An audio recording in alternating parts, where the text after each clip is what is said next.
একটা রীতিমতো একবার যুদ্ধ যাকে বলে, সরকার ভার্সেস তার যুদ্ধ। যেমন আমরা বিভিন্ন রাষ্ট্রে হয়তো ভিয়েতনাম এরকম কথা বলতে চান না, একই জিনিস হয়েছে, একই জিনিস হয়েছে।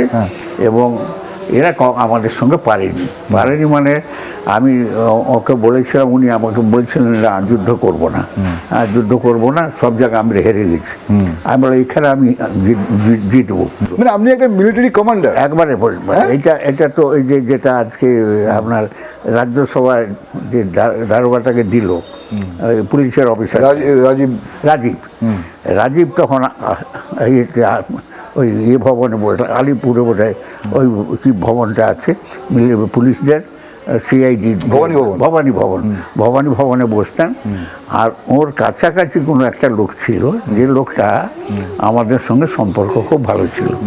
তা সে রাজীব যা কমেন্ট পাস করতো, যা ইনস্ট্রাকশন পাস করতো রাজীব, সেটা আমাদেরকে নিচে নেমে গিয়ে পিসিও থেকে বলে দিত।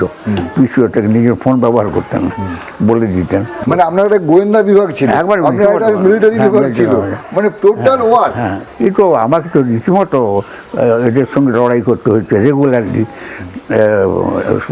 সাঁতার 6টা লোককে বেঁধে ধারে হাত পা বেঁধে দিয়ে দিয়েছে, বেঁধে পেছনের দিকে রেখেছে, ডুম করে ছেড়ে দিল। কাঁক করে একটা আওয়াজ উঠলো, চলে গেল।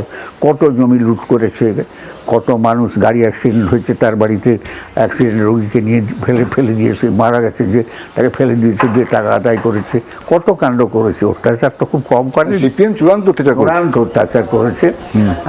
সে অত্যাচারের রিটালিয়েশন সমানভাবে আমরা করেছি, সমানভাবে করেছি আমরা, দাঁড়াতে পারিনি। আর পাড়া ধরে ধরে ধরে ধরে আমরা মিটিং করতাম। ওনাকে বললাম, অ্যাসেম্বলিতে আমি তখন মেম্বার, সূর্যবাবু বললেন, সূর্যবাবু আপনি তো জানেন না ওটা হুগলা চাষ হয়, ওখানে অন্য কিছু হয় না, কেন নিয়ে কেন আমরা দরদাম করছেন, কিছু করার দরকার। আমি বললাম, তোমার বুদ্ধবাবু বসে আছেন, বুদ্ধবাবুকে বললাম, আমার সম্পর্ক ছিল, সবই আমি কথাবার্তা ভালো বলতেন উনি। আমি বললাম যে আপনাকে নন্দীগ্রামে যতক্ষণ আমি না ডুবাতে পারছি ততক্ষণ আর আমি আসবো না বিধানসভায়।